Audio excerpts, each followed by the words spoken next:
Welcome to the Creative Penn podcast.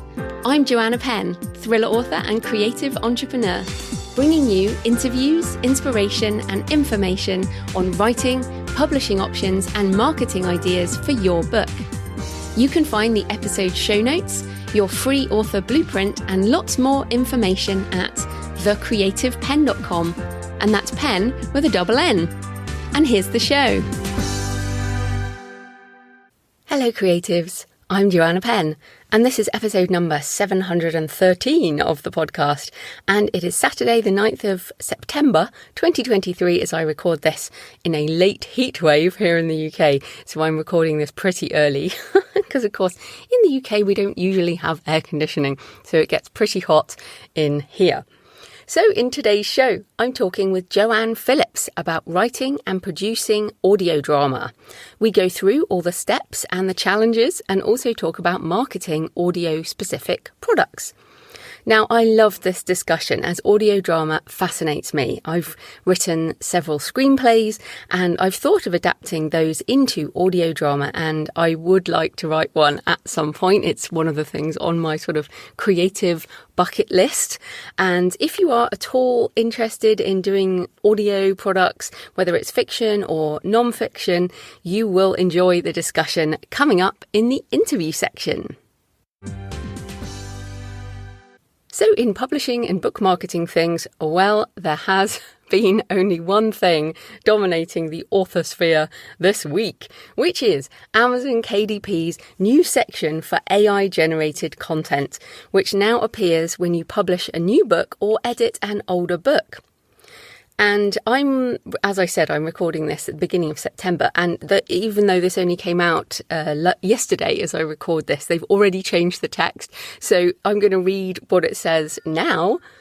But it may well have changed by the time you listen to this, so make sure you check.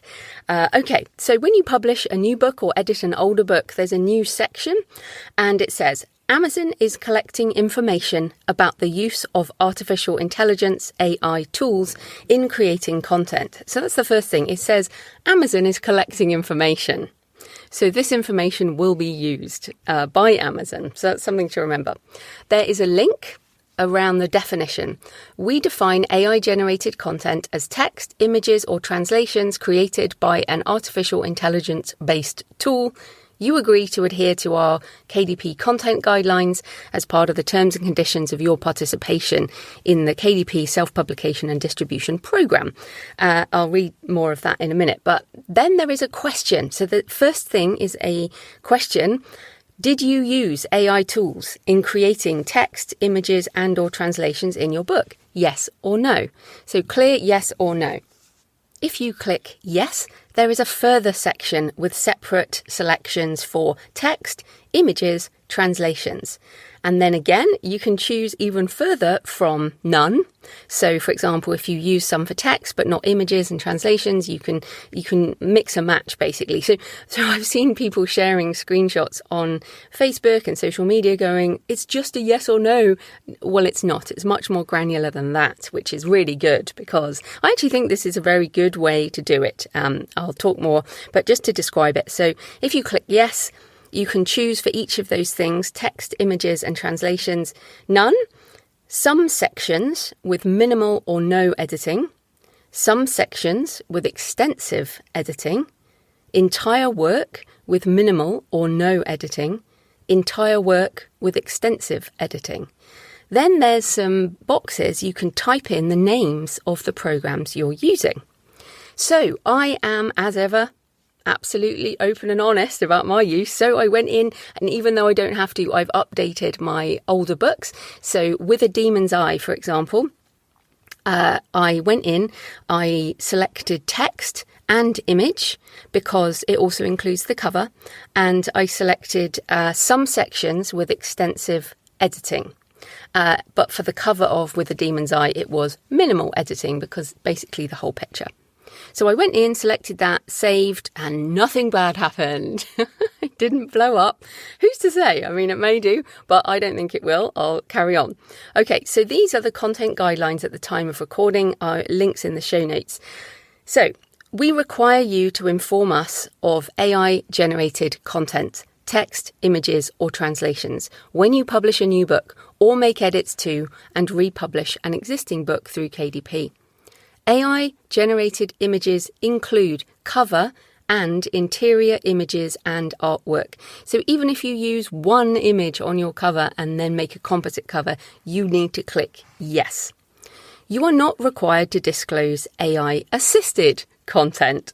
We distinguish between AI-generated and AI-assisted content as follows. AI-generated. We define the AI-generated content as text, images, or translations created by an AI-based tool. If you used an AI-based tool to create the actual content, whether text, images, or translations, it is considered AI-generated, even if you applied substantial edits afterwards. So even though personally I define myself as AI-assisted, they're really even someone like me who does partial things and makes substantial edits, they're defining that as AI-generated. I kind of disagree with that, but it is a sliding scale. AI-assisted. If you created the content yourself and used AI-based tools to edit, refine, error check, or otherwise improve that content, then it is AI-assisted. So this would be if you use ProWriting Aid or Grammarly, which are AI-based tools, then you are AI-assisted. You don't have to tell them. Similarly, if you use an AI-based tool to brainstorm and generate ideas, but ultimately created the text and images yourself, this is AI-assisted. So if you use ChatGPT or Claude or whatever to just brainstorm, do ideas, but then you write all the text yourself or do your own entire set of images, then you don't need to tell them.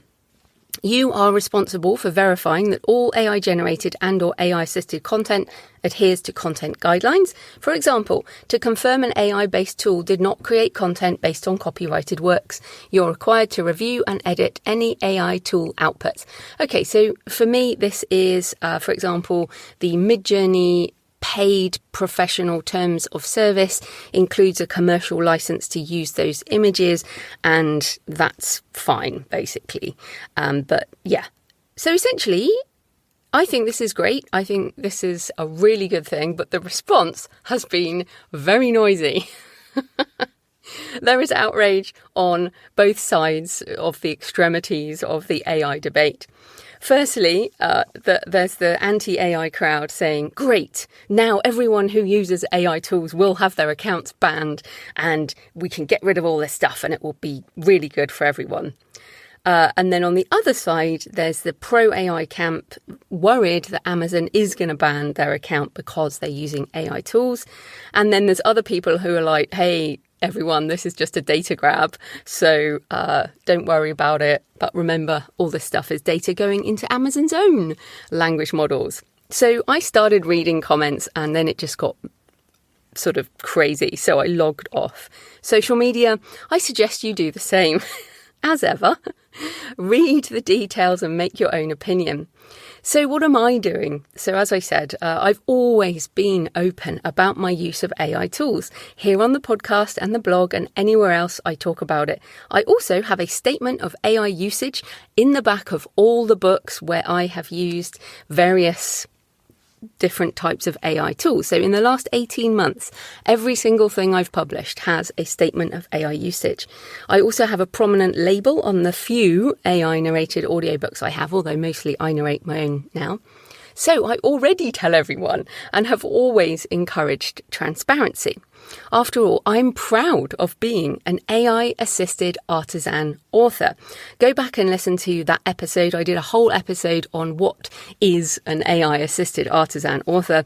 If you want more details on how I use AI, that's episode 690 back in May 2023. I'll link it in the show notes or just scroll back through the feed. The episode is actually called The AI-Assisted Artisan Author.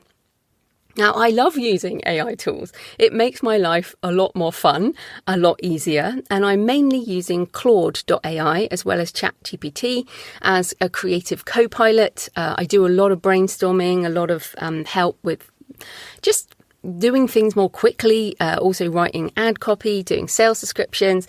I have used not so much outlining, but helping me with plot details, all kinds of things. So there's lots of things that I use these tools for. They're very good for lists. Lists are amazing. So, for example, you can say, I've got this characters in this situation, give me 20 ways they can get out of this, or 20 things that could happen next, that kind of thing. So I've talked about all this before, but essentially I'm not ashamed of using the tools. I don't see why anyone is. And I've taken flack for so long, maybe I've just become used to it, so I may as well continue. So even though they say you don't have to update older books, I decided that I wanted to, because I want to declare my usage. I already have, but now I can do it officially. So I went back into my older books and added that section. One of the reasons is I want to show Amazon, because this is, if you imagine their algorithm, there's not some person sitting there going, oh, look, Joanne Penn's doing this. No, it's a big algorithm. So I want to show that algorithm that authors who use AI tools can write great books and please readers and get great reviews. So it's important to me to label these things so that they... and I think all those brilliant authors, and I know there's thousands of you now, maybe you're not all listening, but I know there's a lot of people listening who use AI tools. Well, let us teach the algorithm that authors who use these tools are doing really well.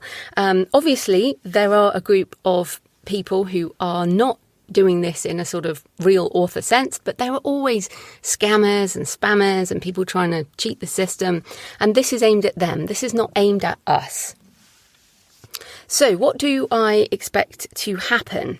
So first of all, as I've said before, Amazon AWS, which is a big chunk of the Amazon company. I mean, it's huge. It's a big money maker for Amazon. They sell AI as a service through Bedrock, and they have their own language model, and they also license Claude, the model I'm now using primarily, which you can access at claude.ai or through poe.com, POE.com, if you're outside the US and the UK.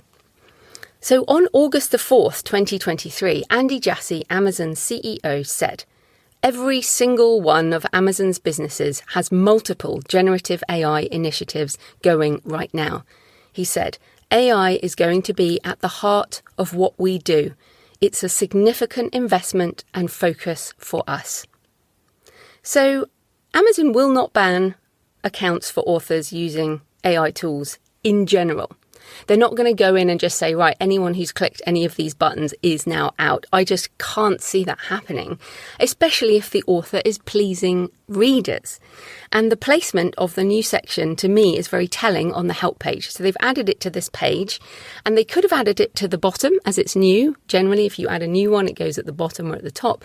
But they placed it in the middle, between offensive content and poor customer experience, which are other things. They do not want offensive content. They do not want a poor customer experience. So if you're using AI tools to create offensive content or a poor customer experience, they can ping you on those.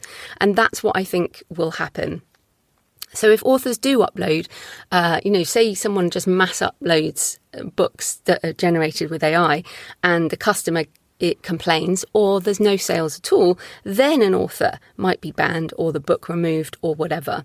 But I'm 99.99999% sure that this is not going to result in some mass banning. And thus, I am not afraid to label my work. I have done it since the beginning. I also think hiding it is a bad idea because they clearly say this is a requirement of publishing. We require you to inform us of AI-generated content, text, images, or translations when you publish a new book or make edits to and republish an existing book. So we require you to inform us. That is where people might go wrong. So if you upload a book and you don't inform them, then that is breaching the terms and conditions. So for me, honesty is as ever the best policy. And I am happy about the labelling. I have no issue about it. And I'm sure some people will have a go at me. But as ever, I also have no issue with Kickstarter's new rules around it. Again, I already include all of these things. So I think a lot of this may be relaxed over time as pretty much everyone will be using tools with AI in them. For example, as I discussed with Damon Freeman in the AI for book cover images. Now, Photoshop, Shutterstock, so many of these tools, Canva, all these tools have AI in. I don't see how a cover designer could manage to do a cover without AI in the next 6 months to a year. It'll just be everywhere. So yeah, I may be wrong, of course, but I'll let you know if something happens to my Amazon account. In the meantime, I shall just carry on being open and honest, and I encourage you to be too. So in personal news, Writing the Shadow went to my editor, Kristen, and I've been working on a load of admin things I just left. Well, basically for the month of August, anything that wasn't urgent, I just pushed. And I've been doing all the things I've pushed, including lots of email and all kinds of admin tasks that I just ditched. And that's it, I guess, a recommendation. If you are trying to hit a deadline or you just need to finish that draft, then just clear your plate of everything you possibly can. Push it all out. I worked literally up to the deadline of getting it to Kristen, and I'm normally a lot earlier. So this one has been tough, but and I edited it myself, full book, several times, which is far more than I usually do. I have quite a lot of self-doubt around this book, but I think you're going to find it useful. So yes, one big thing in admin, one of the things I'm doing is if you're with Ingram Spark and you have your discount below 40% in the US, you need to update your discount to 40% before sometime in October, because otherwise your books will stop being distributed. So it is painful because you have to do it on every single book, and I have a lot of books and a lot of formats, so I'm getting a little bit of RSI, but I'm trying to do a bit every day. Now, some people say, just pay someone else to do it. Well, the other thing I'm doing is checking the prices for inflation, because what I've found is that some of the prices need to go up, not just the discounts, but also the prices. With paper costs, with inflation, I've found that I'm not making enough money on those books. And I'm one of those authors who likes to make money with every book sale. So yeah, I am updating the discount, but I'm also updating the prices. Painful, but necessary. So add that to your list if you are with Ingram Spark. Now, also interesting, I thought I'd share with you around the Kickstarter is that one of the biggest risks with a Kickstarter and doing books and heavy objects is the shipping cost per region. And you can only get the shipping cost if you know the weight of the book and the size of the book. And because I am doing this on quite a small timeline, a short timeline, I have decided to do a prototype as far as possible. Because the book is like 90%, I need to do the final edits, but it's about 90%. I know what it's going to be. So I'm building that and going to get a test print in order to get the final weight, to do the shipping, and also to do some photos for the campaign. So yeah, if you are interested in the Kickstarter, Writing the Shadow, you can go to thecreativepenn.com/shadowbook to sign up to be notified. And as ever, it really helps if you do sign up for the pre-launch of anyone's Kickstarter. If you hear anyone doing one, signing up for the pre-launch really helps us. And even if you don't want the actual product, you can have a look at how the campaign works. You can have a look at what we're doing. And it really helps the algorithm if I fund quickly. And basically, if you sign up for the pre-launch, then you get an email as soon as I click launch. So I also want to point you at another Kickstarter this week, which I backed. You're listening to this, you're a writer, you're a bibliophile, you love books, right?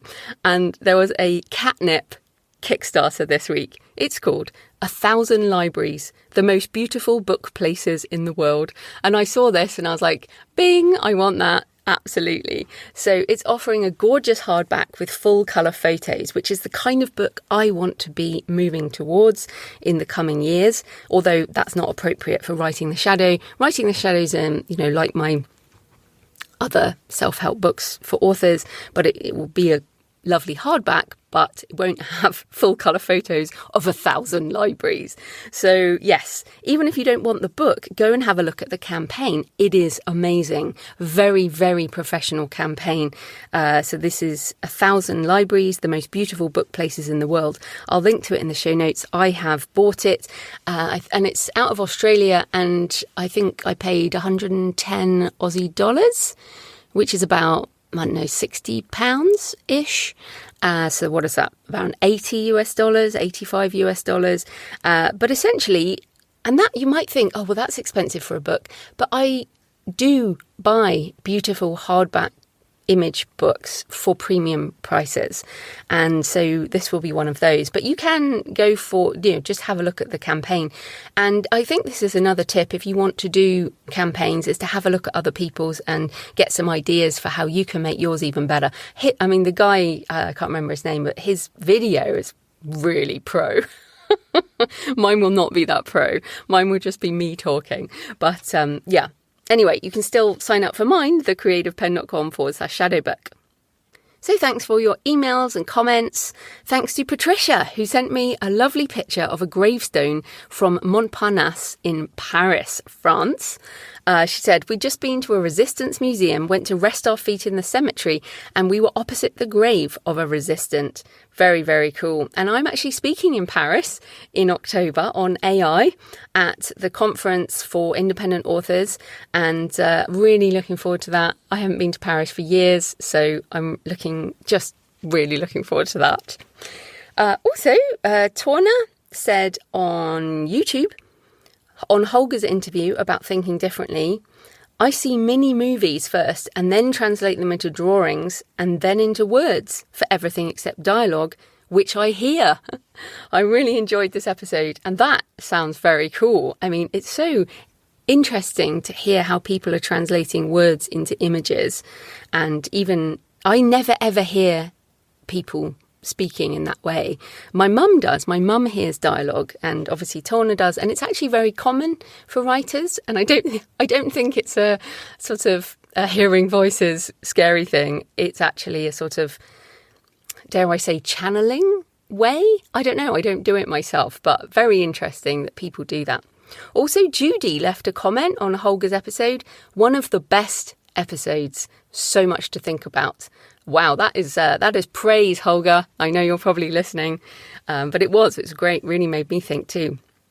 And CD Invictus said on Damon's interview on AI book for book covers, thank you for being one of the few prolific or any author talking about AI in such a sincere way.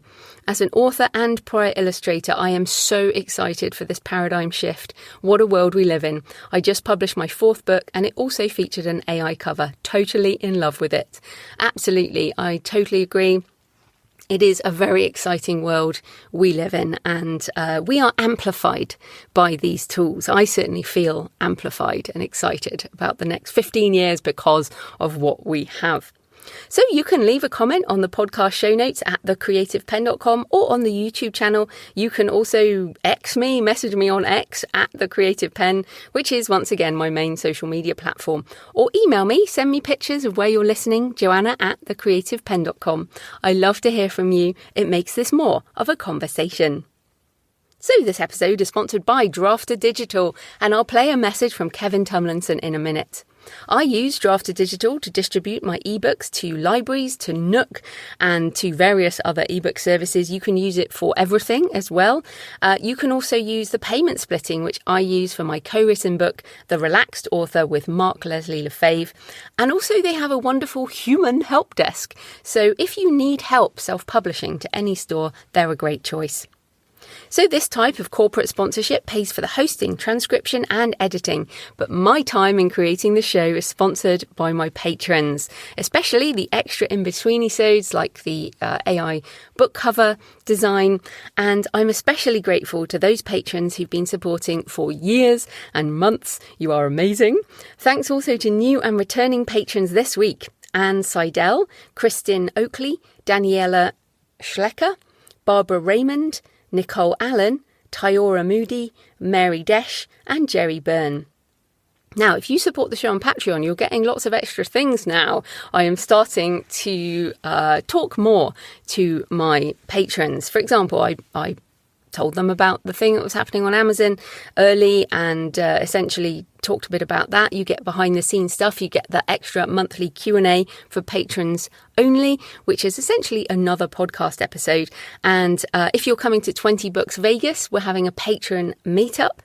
And I've done things like videos on Midjourney and how I use Claude and that kind of thing. So if you support the show for just a few dollars, a coffee a month, or a couple of coffees a month, if you're feeling generous, you'll get lots of behind the scenes patron stuff. And I'm planning to do much more with patrons. So you can support the show at patreon.com, patreon.com/The Creative Penn. Right, here's a word from Draft to Digital, and then we'll get on with the interview. Hi, this is Kevin Tomlinson with Draft to Digital. Let's talk great couples. Rachel and Ross, Buffy and Angel, Lois and Clark. Don't you just love it when two of your favorites get together? We do. And that's why we were so excited when Draft to Digital and Smashwords came together like two kids in a TV rom-com. We just had so much in common. Both companies were built by authors for authors. Both offer authors a way to format and publish their books worldwide for free. And both are dedicated to helping all your author dreams come true. Could be the greatest love story of all time. And I'm talking about us and you here. Come see what the new Draft to Digital is cooking up for you. Find more at ddd.tips/creativepen. That's pen with 2 N's. Joanne Phillips is the author of 14 books, including romantic comedy, literary fiction, mysteries, and self-help books. She's also the scriptwriter, showrunner, and executive producer for GravyTree Media, specializing in audio drama, with Everyone's Happy out now. So welcome to the show, Jo. Hi, Jo. It's great to be here. Oh, yeah, I'm excited to talk to you about this topic because it's so interesting. But first up, tell us a bit more about you and how you got into writing and publishing. Yeah, so I've always written and made up stories, like most writers, really. I can't remember a time when I wasn't writing and creating narratives. I think it's how I make sense of the world. It's how I escaped. That sounds terrible. No, not at all. And how I kept myself company, I think, as a child. So yeah, then my first novel took about 6 years to finish. I got a bit quicker as time went on. And then I began publishing chapters of it on a blog back in, I think, about 2011. And then some people seemed to like it, which was nice. So early in 2012, after I got my first Kindle and read about self-publishing in the writers' magazines that I used to buy, I decided to take the plunge. And that first book was Can't Live Without. That was a rom-com. It did quite well back then because that was when you could get a massive boost after going free for just a few days. Remember those days back then? So yeah, I just carried on self-publishing, and that's how I got into it. So you talked there about the writing side and a bit about self-publishing, but you must have been interested in audio as well. So how did that come about? And did you do that for a job or something? No, I just really had an interest in it. I love audio drama and I always listened to it, but I never considered that I could write it. I think I did back in my 30s. I did have a stab at writing a script for a competition and it didn't get anywhere and it wasn't very good. So it wasn't really on my radar at the time. It was only very recently that I considered that I might be able to have a go at that. I just sort of thought of myself more as a writer of books for a long time. Oh, well, that's encouraging. But let's just be clear about some definitions. So what is audio drama versus an audio book or a podcast? Yeah, so it's interesting, isn't it? And to me, an audiobook is when a book is just read out loud by an actor or a voiceover artist or the author, and that's it. And sometimes there are effects or music added, but you can tell it's a book. So say, and I've been thinking about this, about how to describe it, because it is a distinction that's quite difficult to make. So say it might sound like this. Jane walked off the elevator and saw Martin's dead body on the floor. I mean, it would sound better than that if somebody professional was actually doing it. But you can tell that it's a book. But in an audio drama or fiction podcast, because they're the same thing, it's just different terms for the same thing, is where there are actors. I mean, sometimes only one actor, to be fair, or two, or sometimes, like in mine, I think I ended up with 9 and some walk-on parts, which was far too many to start off with, but we'll come to that. And there's a script, and you can hear the action unfolding with dialogue and sound effects. So, for example, in my example I just made then with Jane and Martin, you'd hear the elevator stop and the doors opening and Jane's footsteps, and you might hear her cry out and maybe say something like, "Oh no, Martin's been shot." I mean, not that, but something or she like might just say, "Oh no, Martin," and yeah, exactly. And then we might hear her footsteps running over or something. You've got it completely. So it's more similar to TV and film, but without the pictures, except you see the pictures in your head because your brain creates them from what you're hearing. So, because I always say, I mean, I've got this little kind of motto now, which is the pictures in your head are better than TV, because I think that with really, really good audio drama, because you've got the actors who are bringing the script to life and you've got the sound effects and it's creating it, you create it in your mind. Whereas with TV and film, somebody else is making that for you to sit passively and look at. And it's somebody else's idea of what it looks like. Whereas our imaginations are amazing. So with audio drama, and like I say, I've been a fan of audio drama for years, and I've listened to some really great audio drama from BBC and other producers like Q Code and Gimlet in the early days. Oh, it's amazing. It's such an amazing immersive experience. Whereas audiobooks, although they are brilliant, there's a remove.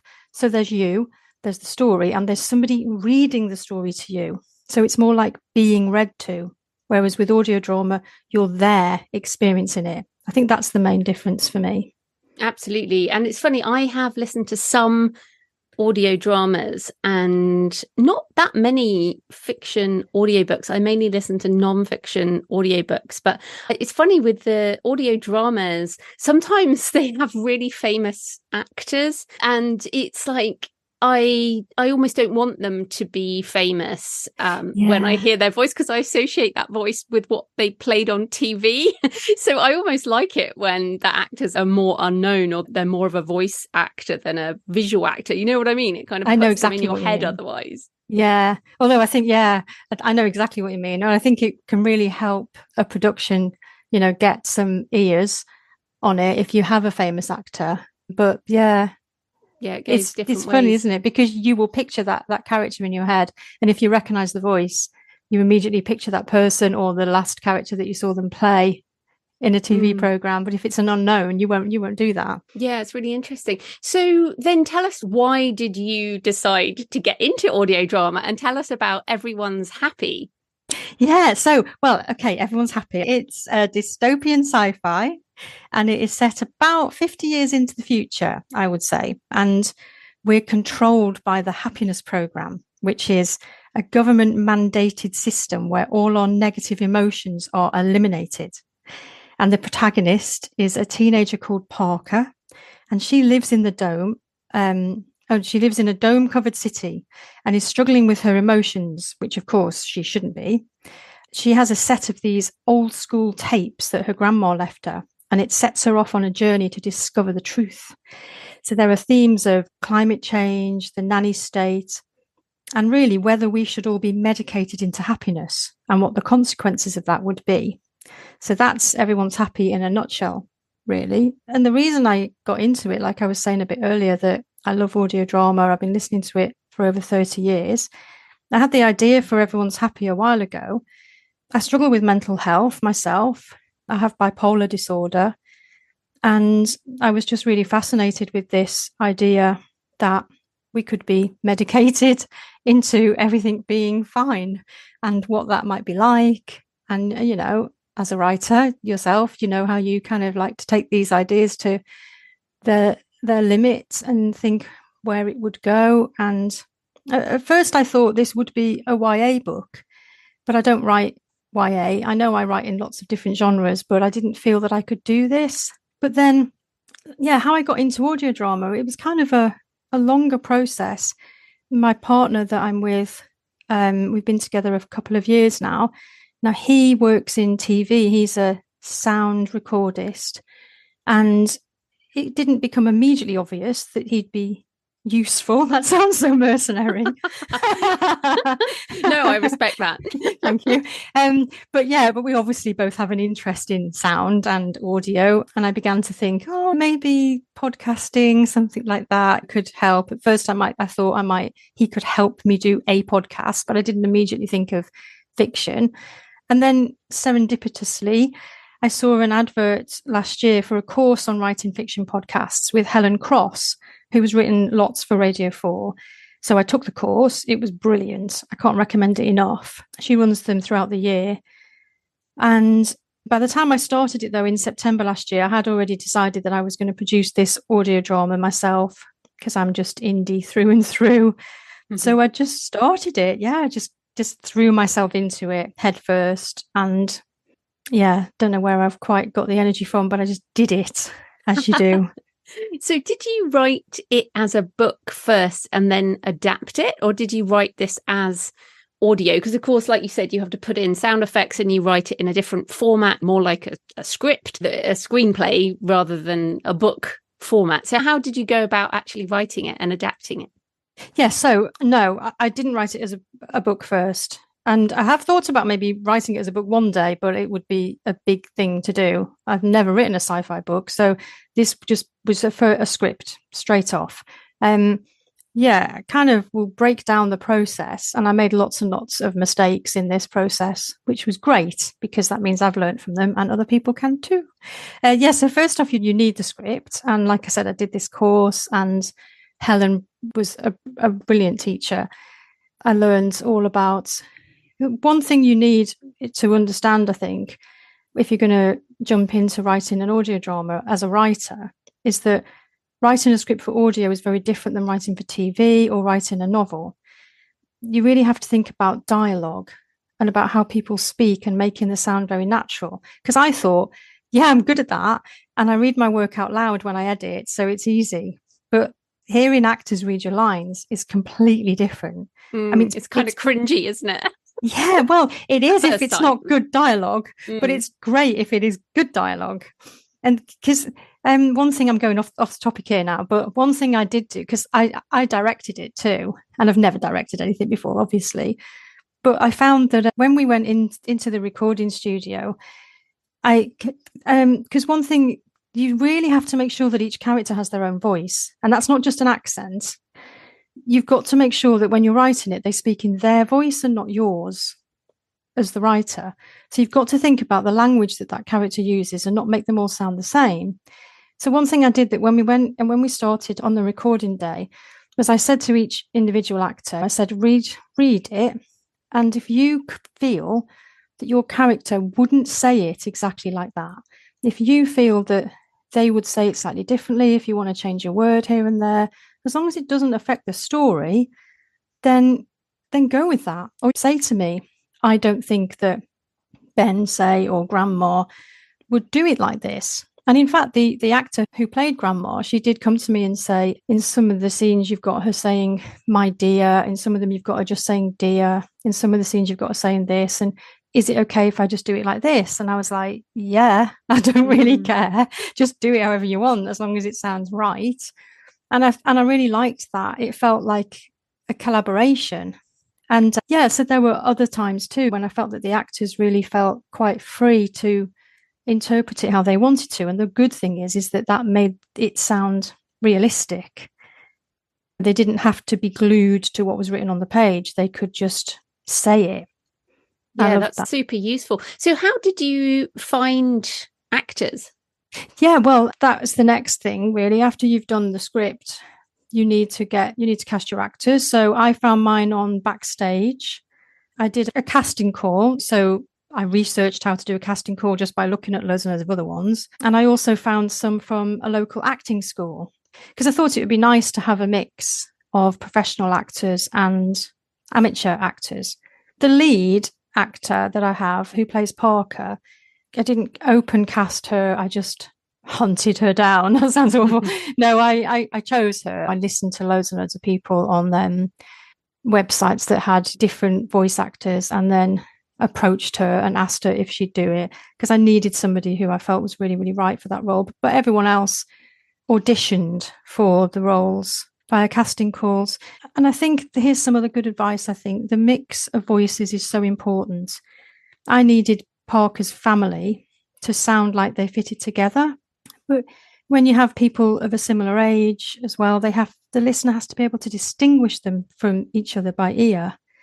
And it's a difficult thing. You have to have them sounding right together and sounding like they fit. But at the same time, when you're listening to audio drama, they can't all sound the same.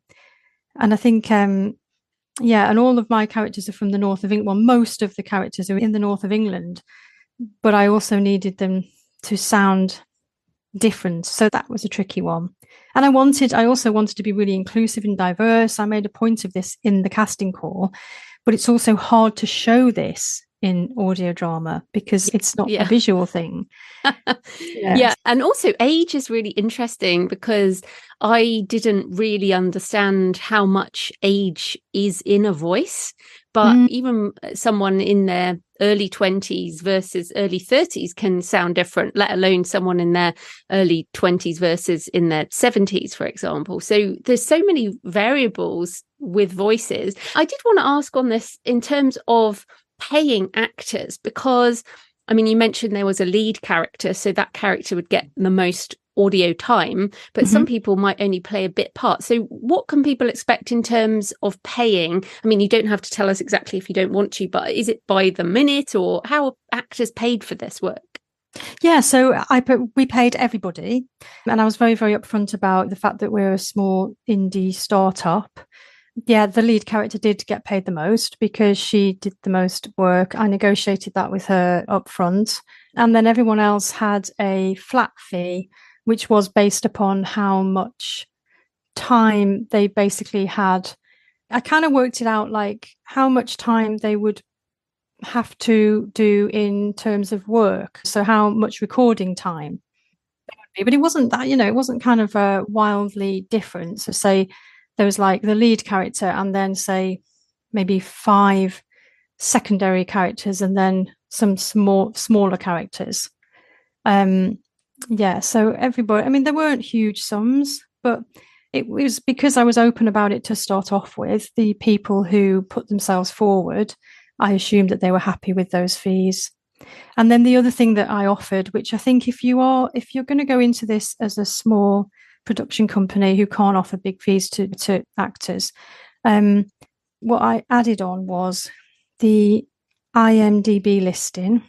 So that obviously helps because it goes towards their credits. And if you're an actor who wants to get a spotlight listing, then having that credit really helps. Interesting. So you can list on IMDb if you do an audio drama, because you can't if you just have a podcast, right? No, I don't know actually, but I know that for an audio drama you can now, and it's a lot of work. So I committed to doing that, right, for everybody, and also that I will make sure that I gave them all a really good quality voice reel that they could use. So I bet they love you. I hope so. And I'm going to do everything I can to make it a success if I possibly can, which in the future will hopefully help them get extra work. And we feel like a family now. It's really, really nice. There was a virtual launch party, and it was just so nice to see everyone again. And yeah, it's really lovely. They've been very, very supportive, and I feel that they're proud. I feel that they're proud to be part of it. So that's a really nice thing. It is a brilliant creative project, but let's carry on with the difficulties. The process. So you've got these actors, you've got a script, and then you did mention a studio. Now, I didn't expect you to be bringing people into a studio. I thought everyone would just record their bits away from each other and send them in. But explain the process of actually creating the raw audio. Yeah, so we were really, really lucky to have a studio fairly locally. It was Orchard Studios, it's just up the road. And we did actually 2 days there, 2 separate days, because we couldn't get all of the actors in on the same day who live fairly locally, which was just as well, actually, because we did 1 full day and we did about 50 scenes in that day. And then we did another 50 scenes the second day. So, and it was exhausting for everyone. So yeah, that was amazing. And as I said, my partner is a sound recordist. So he was there to set everything up, and he's got all the equipment, all the professional microphones. And that was, it was really, really lovely. I think the actors got a real vibe out of being able to record in the same space, because they can read the lines, but they can bounce off each other in that scene.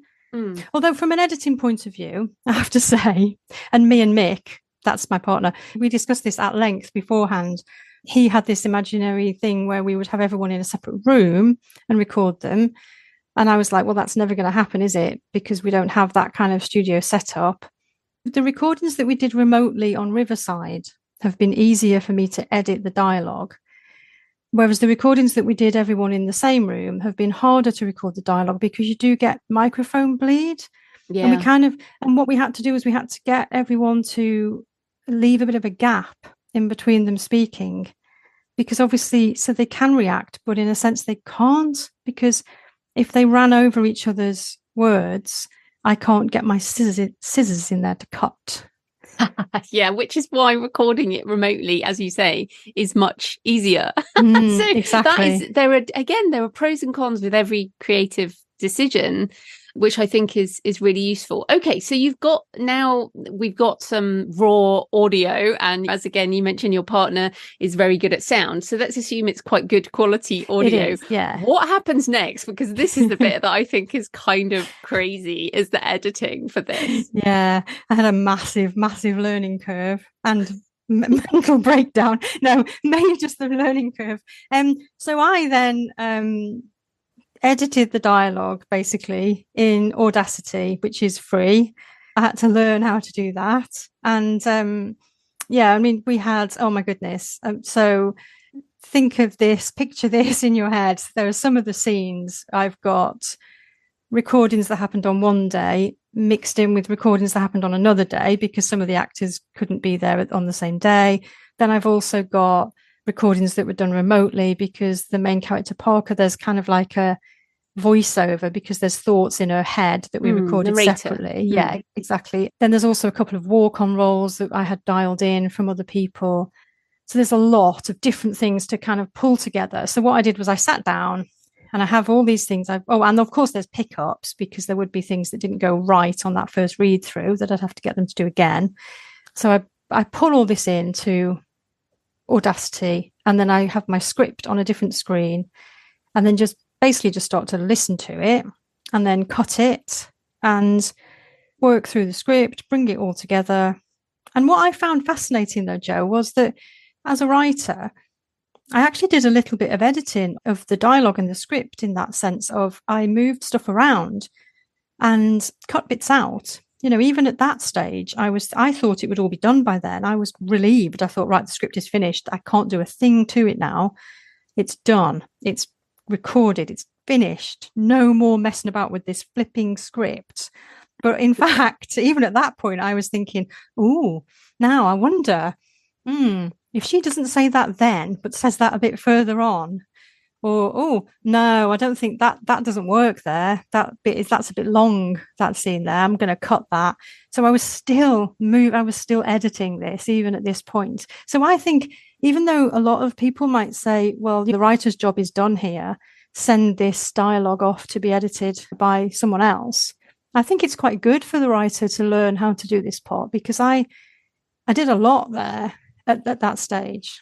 Yeah, I agree with you. I mean, when I record my own audiobooks, I often republish another version afterwards, even if it's just small bits and bobs, because I always find something when it's the actual making of the product that I need to fix. But just on that, because I can visualize it, because I do sound, obviously. So you have a big screen and you've got all these different sound wave files on the screen, and you're kind of dragging them around and cutting them. And what about the sound effects? Because they have to go in there too. So tell us, where do you get your sound effects from? Because I imagine they're royalty free.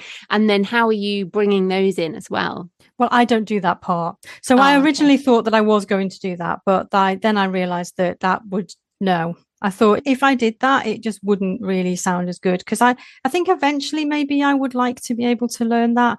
But I found a fantastic sound designer called Zoran Nikolic. I've pronounced his name right, I hope. And he's in Serbia. And so what I do is, as soon as I've cut the dialogue, I then save each person as a separate file, and then I send it to him.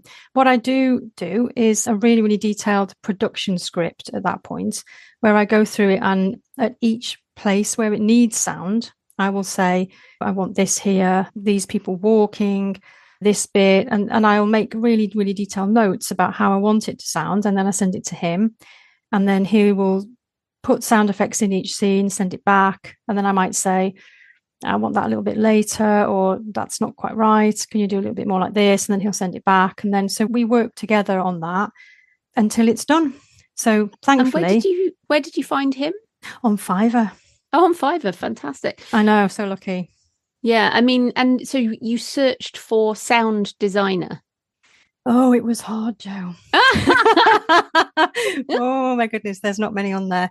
Yes. And interestingly, he's mainly was doing just like, I think, editing people's podcasts, mainly normal podcasts, what I call like topic-based podcasts. Yeah, like this one with no sound effects. Exactly. But he has a background in Serbian radio drama.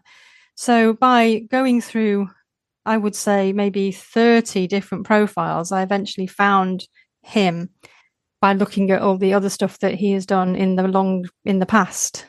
So yeah. Okay. Wow. Okay. So you send everything off to him. He does his thing. It comes back to you. What next?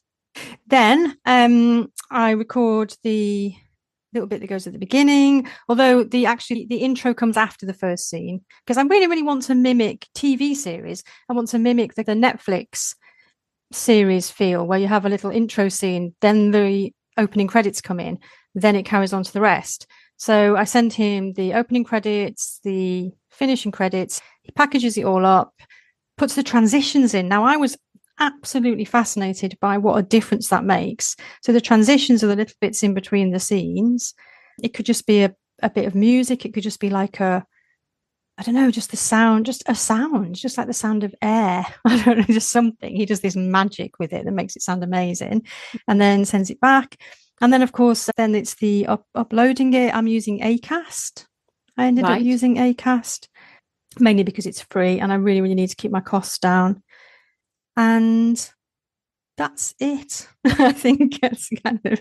I mean, it is. So in terms of the time for this project, because as we record this, the first couple of episodes. Yeah, the first two are out. Yeah. By the time this goes out, then maybe, how many episodes are there?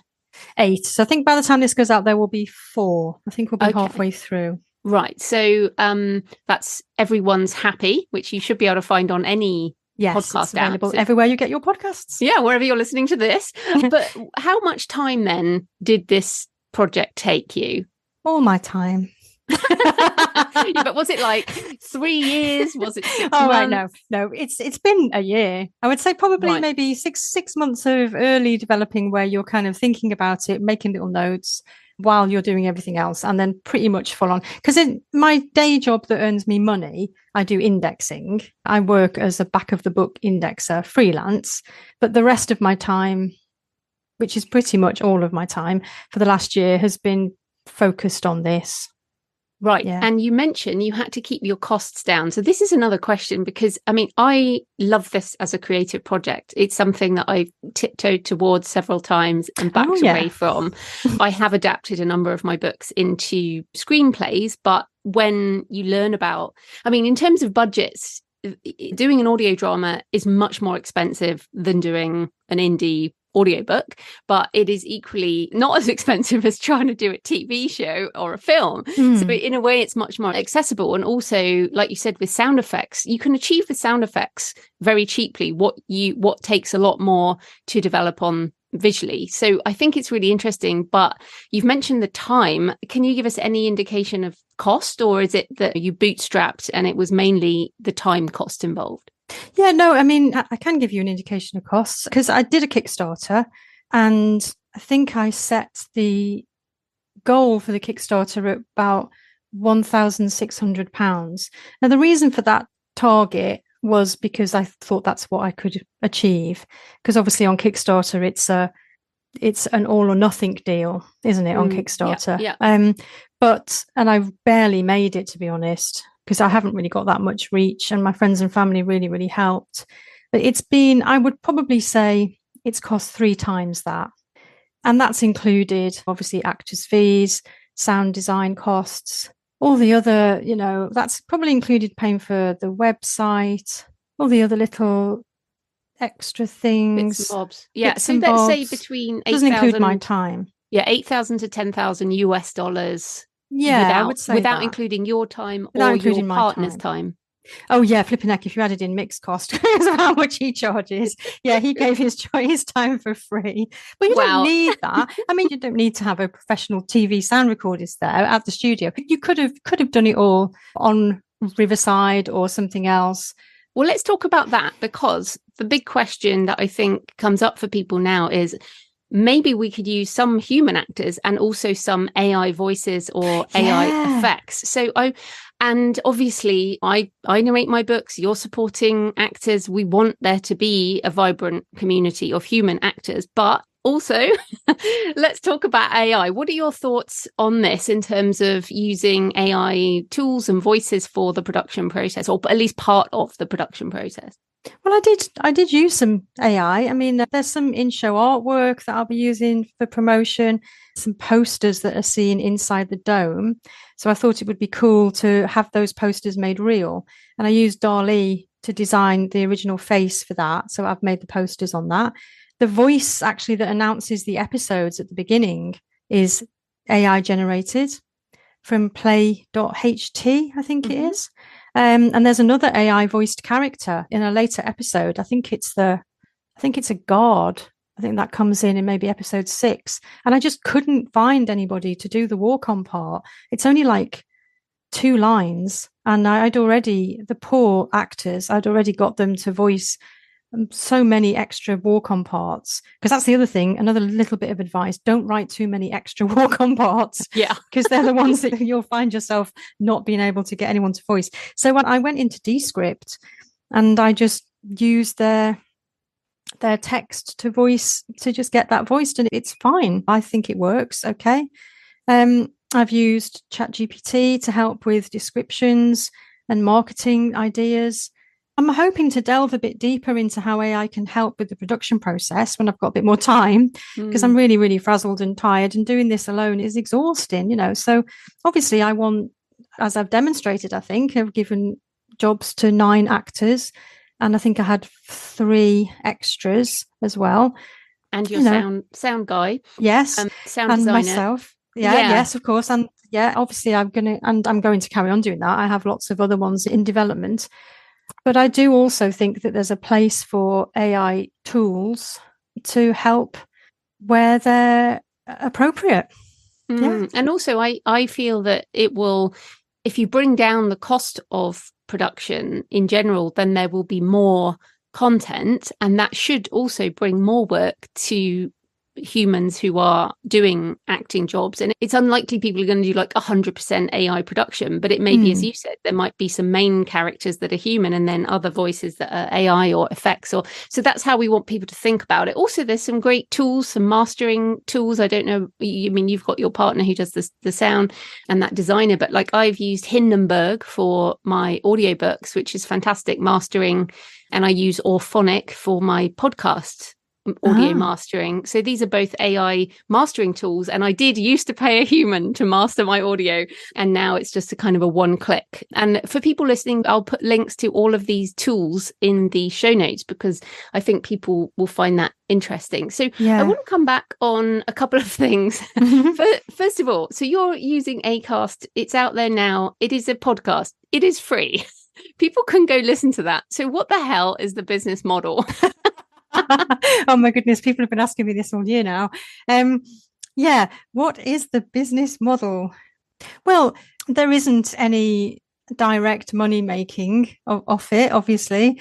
at the moment. I have got a Patreon page for trickle-in money, as I like to call it, if there are fans one day. And that has got a lot of cool extra stuff on there. I have a long-term goal. Everybody has a long-term goal. My long-term goal is to keep creating content, to keep creating great IP, and to one day sell something to Netflix or to Amazon Prime and have it made into a TV show. There, right. I've said it. Right. No, that's fantastic. So you're seeing it as almost like a billboard for your creative work.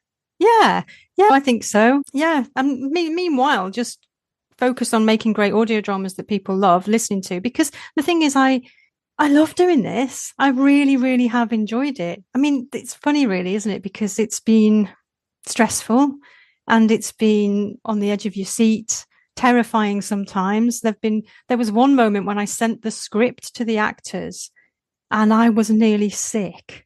I really was. It was awful, actually, because I was so worried. Why was that? Was that fear of them hating it? Or... Yes, it was. I felt so exposed. It was the first time I'd sent it to anyone, first time I'd shown it to anyone, my first ever script. And I thought, what if it's absolute rubbish? And that was awful. And then obviously when I uploaded the first episode and that went out, that wasn't quite so bad. But there are moments but those are the moments that you feel alive, aren't they? You have to push yourself to do this stuff. I love this. And I really am quite proud of what I've made. No, I think that's great. So I think, understanding that this is a labor of love at the moment. Yeah, it is. But you have these bigger plans. And also, I mean, I do think that if you turn that into a book, then that is a way to use that IP in other ways. I mean, I presume you can license things. So this would be another question, which is, if someone listening is like, oh my goodness, that sounds like way too much work, but I would like to license my book or write a script and license a script without doing the production. Do you have any tips if people just want to license to other audio drama places? I don't know, really. I mean, I'm not licensing it and I'm not 100% sure how that works. I do see platforms like Fable and Folly and Rusty Quill and even Realm absorbing other podcasts, and that's interesting. I know that they only take on podcasts that already have a good listenership. So I don't really know how they work. Because my production company that I set up, GravyTree Media, I will be looking to buy other IP, as in buy scripts and produce them. So that is something that I'm going to be interested in doing next year. But I don't really know how licensing it would work, to be honest. That is interesting. Right. So let's also just talk a bit about marketing, because like you said, it's an audio podcast, and having podcast fiction on all the platforms, I mean, it has to be discovered in some way. Hopefully some people will go over and have a listen from this show. But how are you marketing it particularly? Yeah, I don't know that I am yet, really. I've been so focused on making the audio drama and getting it out that I'm only just now thinking seriously about marketing. I've always had the idea that as soon as all 8 episodes are out, I'll switch into a different gear and perhaps try and I was thinking about finding a TikToker who would like to talk about it, because as I said, the main character is a teenager. So I was thinking, trying to think of the target market, although I don't really know that audio drama is a thing for teenagers that teenagers have discovered yet, so that might not be the target audience. I really, really need to give some thought to that and maybe try and look at some paid advertising. But I tell you what I do think though, Joe, I keep coming back to this question, right?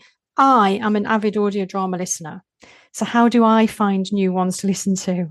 And I will think the answer is I just look at my Spotify app or Apple Podcasts and I just see what comes up. So how do I get mine on those also listened to lists? Do you search on those apps? Sometimes, I don't know. I don't really think I do. I just think I'm very passive, and that's not good. I'm very I've run out regularly because I listen all the time. I mean, I don't know how I find time to listen because I'm always working. So that makes it sound like I'm not, but I work from home. I always have one AirPod in, and then when that one runs out, I put the other one in and charge that one up. And so I just kind of run out of things to listen to, and then I get my app and I look and scroll down, and it tends to come up with, because you enjoyed this one. And right, well then, okay, I'm going to give you a tip around this, and everyone listening, which is, if you have an audio product, market it with audio. So, I mean, TikTok is a video platform, but audio, essentially what you're doing here, we will hopefully some people are going to go from here into listening to that audio drama. But also there are tons and tons of fiction podcasts, and many of them allow either for free or you can pay to have an audio bumper or an ad, but essentially a little clip, like a 90-second teaser almost.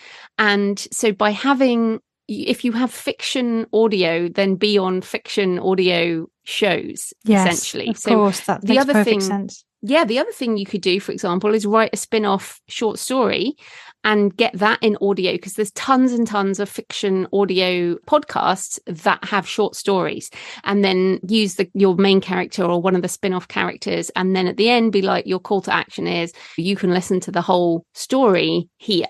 So there are loads of things you could do with fiction audio in particular that will advertise this. So yeah, those are just some things to think. But the thing is, the only way those algorithms work, it's like the same as Amazon, same as anything. They're not going to serve up product that is not already moving. So you have to get it moving somehow. So that would be some of my recommendations anyway. Yeah, thank you. That's really great. So just circling back on the Kickstarter, you did say you didn't have many people, but you did make it, and I was a backer. You were. Thank you so much. Yeah, Jen. well, I know how big a deal it is. So any other lessons from Kickstarter, since I know also that audio only is very hard to do, and most people do audio as a sort of second tier against a print book at the moment. So any lessons from the Kickstarter? Yeah, I don't know whether I got my page looking exactly right. I think I would spend a little bit more time. I mean, yours was amazing. Yours looked really good. You had some really good, I think you structured it just right. And yours got picked up as do they call it featured or a books I love? But that was an algorithm thing based on the velocity of funding. Was it? Okay. Yeah. So I think I would just pay a little bit more attention perhaps next time, if I do it again, to other ones that people have done, and make sure that I maybe break down within the body of the description what the tiers are, because I kind of relied on the fact that people would go and look at the tiers and didn't maybe break them down as obviously in the actual body text. But that's a small thing, really. I'm happy with the rewards that I offered, although it has been difficult to fulfill the early access one, which was a bit of a rookie error in that I didn't realize that it was going to take me so long to produce it, and I imagined that I would have kind of all 8 episodes up and running before I was ready to launch, so that I could give everybody those as early access. And as it's happened, everyone's just going to get early access to each episode a couple of days before. So it's just kind of little things really to maybe think through. I think when you start a Kickstarter, the very nature of it is that it's before you've done it. So you can't really know. It's an unknown. Yeah. So will you use it again for the next one? Because you mentioned that you do have plans for more. Yeah. Oh yeah, there's definitely going to be a season 2 and a season 3. I definitely know how season 3 is going to end. I haven't thought beyond that yet. I would do crowdfunding again. I'm not sure if I would use Kickstarter, because I found the all or nothing so stressful. And I've seen other platforms now, but then again, you have to push yourself. I don't know. That's an I don't know. Well, one of the benefits of once you start using a platform is you can, the people who funded your last one, you can essentially tell them you've got a new one. So it's kind of built in marketing for your next Kickstarter. So as we record this, I've just put my page up for my next one, and I will shortly be telling everyone who funded the last one about it, and hopefully bringing some people over. So I kind of see it as a separate ecosystem that we're almost building for the future for that. So I think that's quite interesting. So just one more question then. You've obviously got these books in all these different genres, but now you've got the audio drama. So how do you see your plans ahead, sort of splitting your time between writing actual books and doing audio drama? Yeah, that's a really, really good question. I actually joked to my boyfriend the other day that I might write a novel next as a rest. Yeah. Which shows how incredibly crazy this has all been. No, I don't know. I haven't really missed writing books. I think it's been about a year since I wrote, maybe a year and a half since I wrote a normal novel. But I will, though, because I'm interested to see how writing a script and editing the dialogue and all of that I've talked about might have changed my writing. So I am quite keen to get back to it. But I don't know how I'm going to split my time. I'll have to figure it out, because right now I seem to be struggling to split my time between working, sleeping, and being a person, a functioning person. I need to reread your book on productivity. Oh, I was going to say The Healthy Writer would be the one. The Healthy Writer is the one, isn't it? That's the one I need right now. Yeah, definitely. Both of those. I think I'll just listen to them. I'm not sure I'll have time to sit down and read. No, it's a good point. No, that's brilliant. And of course, you mentioned your mental health earlier on in the process. And I would urge you, and obviously everyone listening, that's really important. And you can't spin off into difficult times with mental health because of a creative project. I mean, yeah, you will sometimes, but let's try not to do that, right? Yeah, I know. And that's it's interesting, actually, as a person who has great bursts of creativity followed by perhaps lows that follow that. Yeah, I should say that you must look after yourself. Yeah, and I should look after myself more. Yeah, be gentle with yourself there. And I think it's understanding these seasons of creativity as well. Like you said, as we record this, it's just going out. You're kind of finishing the production, and then maybe just take a rest. I mean, that what I like about these things is that people will be listening to this interview in years to come. Yeah. So it's not like, and maybe you'll have done some marketing by then, or maybe not. Who knows? I will do marketing. I'm going to take up your ideas. They were great. But I do love evergreen audio. I mean, people find this show and they listen to years back in the backlist. So I think that's sort of encouraging you to think longer term about the IP. I think that's great. So where can people find you and everything you do online? Yeah, well, I think the best place to go to is to GravyTreeMedia.com, because there's everything about the podcast there. And if you just look for Everyone's Happy, wherever you get your podcasts, then you'll find it. Brilliant. Well, thanks so much for your time, Jo. That was great. Thanks for having me. So I hope you found the discussion with Joanne interesting and that you check out her audio drama, Everyone's Happy. So next week, I'm doing a solo show on lessons learned from 12 years as a full-time author entrepreneur. Now, I left my day job as an IT consultant in September 2011, and every year since, on around the anniversary, I do a lessons learned. I've done them in text, and I've also done them in audio over the years, but I will be doing a solo episode with lots of links. You can read or listen to the old episodes at thecreativepenn.com/timeline, and that also includes a whole load of other stuff, so you can see how that works. At the beginning is like 2006. So I like having a timeline. I think it's a really good thing for us to reflect on the journey and how much things have changed. There's also some really, I guess, makes me feel a bit older, but some of the pictures from those early days, I look so young. But there you go.